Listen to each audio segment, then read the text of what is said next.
Sam Colt and Detective Murphy, The Snack Cake Heist. Chapter 1, A City in Turmoil. Rain poured from the night sky, drenching the grimy streets of the city as Detective Sam Colt stood beneath the flickering lamppost, his fedora pulled low, casting a shadow over his sharp features. He took a long drag from his cigarette, the smoke curling in the misty air, and surveyed the desolate scene before him. The city had descended into chaos, its denizens consumed by a rage unlike anything Colt had seen before. The cause of this unrest? The disappearance of every last little Bessie snack cake from the shelves of local stores. It seemed trivial, but it was a crime that had ignited a powder keg of frustration and desperation. Colt's partner, Murphy, a wiry man with eyes that held both cynicism and determination, approached through the rain-soaked alley. He pulled his coat tighter around him, the collar popped up against the relentless downpour. Together, they were determined to bring order back to the city and uncover the truth behind the stolen treats. The detective duo made their way to the scene of the crime, a corner store that now resembled a battlefield. Shattered glass littered the pavement, and the once well-stocked shelves now stood empty, robbed of their sugary delights. Colt crouched down, examining the remnants of torn packaging and crumbs scattered on the floor. These guys weren't just hungry. Colt muttered, his gravelly voice laced with a mixture of curiosity and concern. They knew what they were after. This was a deliberate act. Murphy nodded, his eyes scanning the surroundings. It's more than just a simple theft. There's something bigger at play here. Whoever's responsible knew the value these snack cakes held, not just in calories but in the hearts of the people. Colt ground his cigarette into the wet pavement, his mind racing with possibilities. This seemingly innocent crime had struck a nerve in the city, and they needed to find the culprits before the chaos grew any further. As the rain continued to pour, the two detectives exchanged a knowing glance. They had faced their fair share of dark mysteries, but this one, with its absurdity and potential for mayhem, promised to push them to their limits.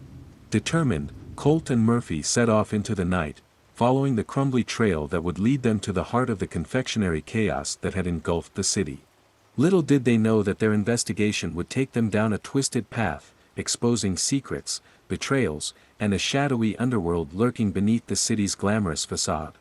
The search for the missing snack cakes would soon become a battle against a web of corruption and greed, with Colt and Murphy as the last line of defense in a city on the brink of collapse. Chapter 2, Crumbs and Conspiracies. Colt and Murphy followed the crumbly trail of clues that wound through the dark underbelly of the city. Rain continued to pour relentlessly, casting a somber ambience over their investigation. They questioned shopkeepers, pieced together fragmented eyewitness accounts, and analyzed surveillance footage from the corner store. The trail led them to a rundown warehouse on the outskirts of town, its windows shattered and graffiti covering the walls.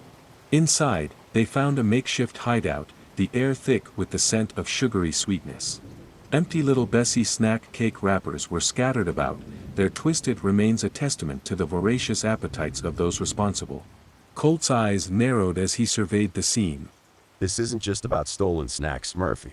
There's something deeper here, something that's driving people to desperate measures. Murphy, ever the observant partner, nodded in agreement. I've heard whispers on the streets, rumors of a secret society, a confectionery cartel, if you will.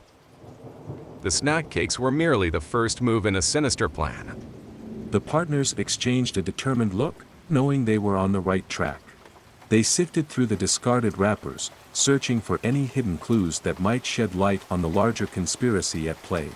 Among the debris, Colt discovered a crumpled note, stained with chocolate smudges.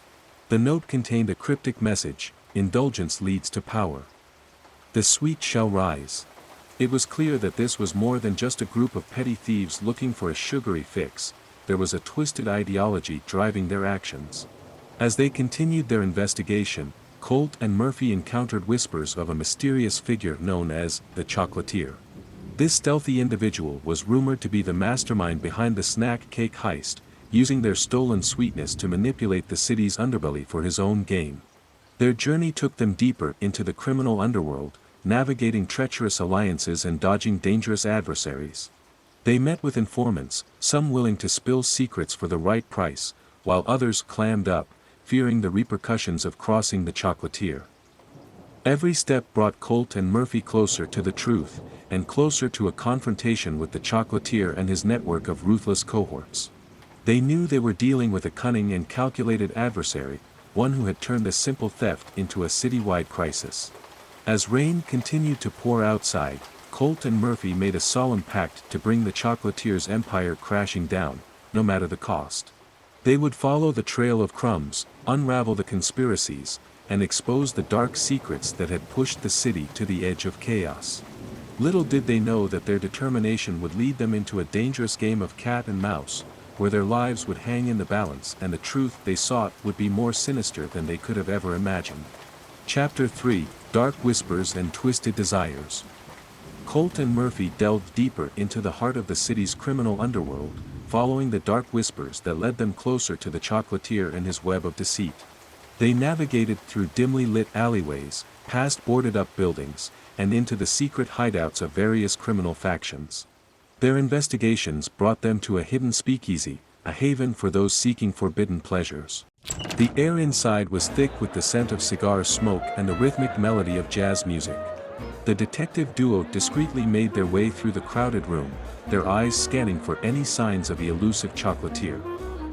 At the far end of the speakeasy, they noticed a man holding court, his presence commanding the attention of those around him. He was a robust figure with a well-groomed beard, dressed in a tailored suit that strained against his ample frame.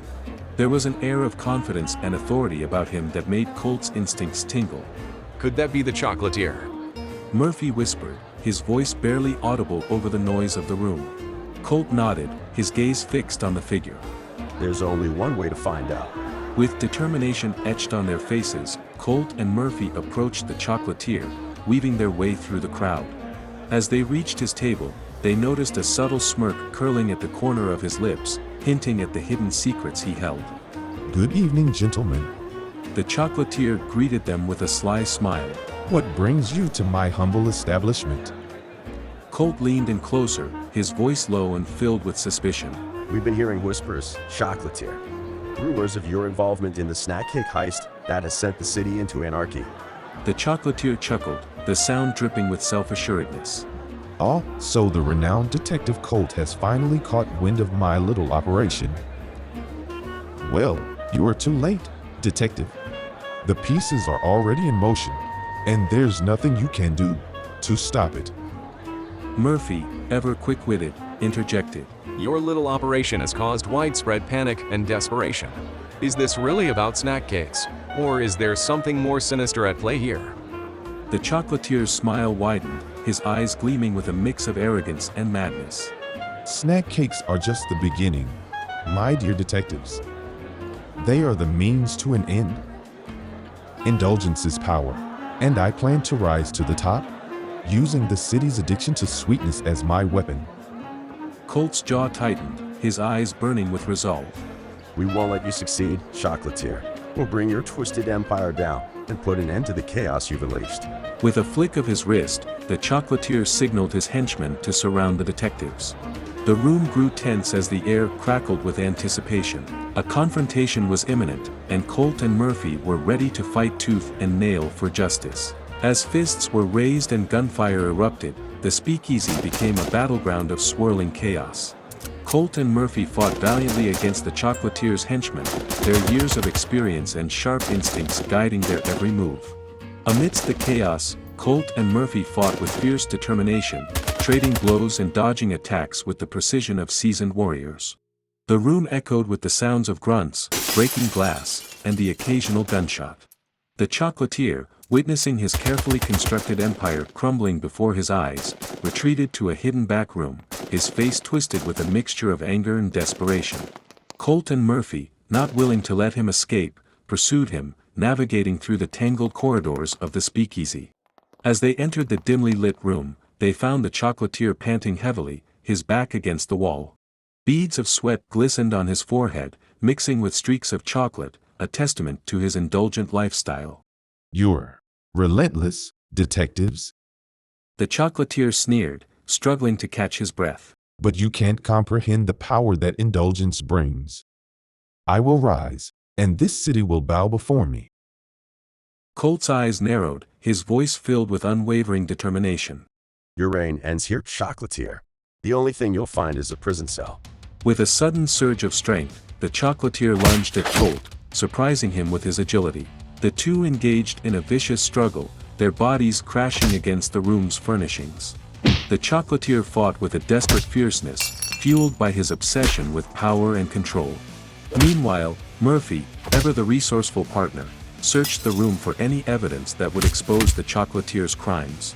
His sharp eyes landed on a desk cluttered with documents. Among the scattered papers, he discovered a ledger detailing the Chocolatier's illicit operations, including connections to corrupt officials and plans for further mayhem in the city. Armed with this damning evidence, Murphy grabbed a nearby chair and swung it with all his might, striking the Chocolatier in the back. The blow staggered the hefty mastermind, giving Colt the opening he needed. With a swift move, Colt delivered a decisive punch that sent the Chocolatier crashing to the floor.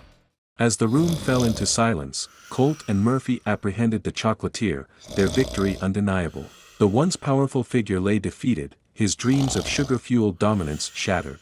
In the aftermath, the city slowly began to heal from the chaos and desperation that had plagued its streets. The stolen snack cakes were returned, and the citizens found solace in the return of a small but beloved pleasure. Colt and Murphy, having unveiled the truth and brought the criminals to justice, stood as beacons of hope in the darkness. But they knew their work was far from over.